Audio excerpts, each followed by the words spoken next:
కర్నూలు జిల్లా కోసిగి మండల వ్యవసాయ అధికారి కార్యాలయం వద్ద ఏపీ సీఎన్ఎఫ్ సిబ్బంది ఆధ్వర్యంలో ప్రకృతి వ్యవసాయ ఉత్పత్తుల ప్రదర్శన మరియు అమ్మకాలను నిర్వహించారు. ఎంపీడీఓ మహమ్మద్ బాషా, మండల వ్యవసాయ అధికారి వరప్రసాద్ పర్యవేక్షణలో జరిగిన ఈ కార్యక్రమంలో ఎలాంటి రసాయన మందులు వాడకుండా కేవలం సహజ ఎరువులు, కషాయాలతో పండించిన ఆకుకూరలు, కూరగాయలను ప్రదర్శించారు.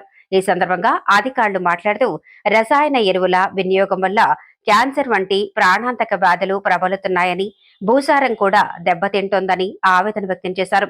భవిష్యత్తు తరాలకు ఆరోగ్యకరమైన సమాజాన్ని, నేలను అందించేందుకు రైతులందరూ ఏపీ సీఎన్ఎఫ్ సిబ్బంది సహకారంతో ప్రకృతి వ్యవసాయం వైపు మళ్లాలని పిలుపునిచ్చారు. ఈ కార్యక్రమంలో ఎంసీఆర్పీ రాజ్యం, మండల ప్రకృతి వ్యవసాయ సిబ్బంది మరియు రైతులు పాల్గొన్నారు.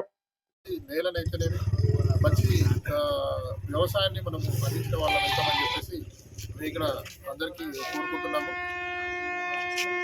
ఈ ప్రకృతి వ్యవసాయానికి సంబంధించినటువంటి స్టాఫ్ మనకు ప్రతి గ్రామంలో ఇప్పుడు మన కోసిగి మండలం సంబంధించి ప్రతి గ్రామంలో అవైలబుల్గా ఉన్నారు కాబట్టి రైతులందరూ వీటి మీద అవగాహన కల్పించుకొని మరి ముఖ్యంగా మనము వాడే కూరగాయల విషయంలో, తర్వాత ముఖ్యంగా ఆహార ధాన్యాల విషయంలో మనం పురుగు మందులు, ఎరువులు వాడకాన్ని, అంటే కెమికల్స్తో తయారు చేసినటువంటి పురుగు మందులు, తర్వాత ఎరువులు కూడా మనం వాడకాన్ని తగ్గించి ఈ ప్రకృతి వ్యవసాయం వైపు మొగ్గు చూపడం వలన మనకు భూమి ఆరోగ్యాన్ని కూడా మనం సంరక్షించుకోవడము, తర్వాత మన సంరక్షించుకోవడంతో పాటు మన ఆరోగ్యాన్ని కూడా మనము కాపాడుకునే వాళ్ళం అవుతాం. కాబట్టి ఎవరు చెప్తారో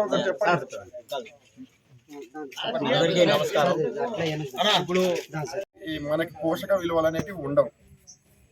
దానికి తోడు ఈ వేసినటివి తినడం వల్ల మనకు అనారోగ్యాలు, క్యాన్సర్, ఇవన్నీ చాలా కారకాలు ఉన్నాయి మనకి దీనిలో ఉపయోగించుకోవడం వల్ల. అందుకే గవర్నమెంట్ కూడా ఈ సిఎన్ఎఫ్ని ప్రోత్సహిస్తూ ఉంది. సో మన మండలంలో కూడా అంతకుముందు కూడా మనము మీకు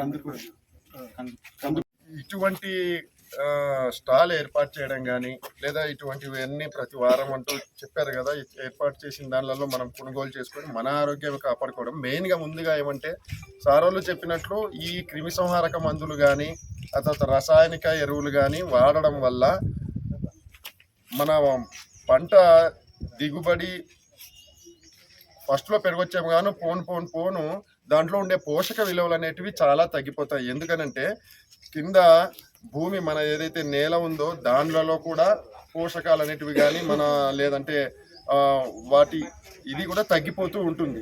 ఇంకా తగ్గిపోతూ ఉండే కొద్దీ దానిలో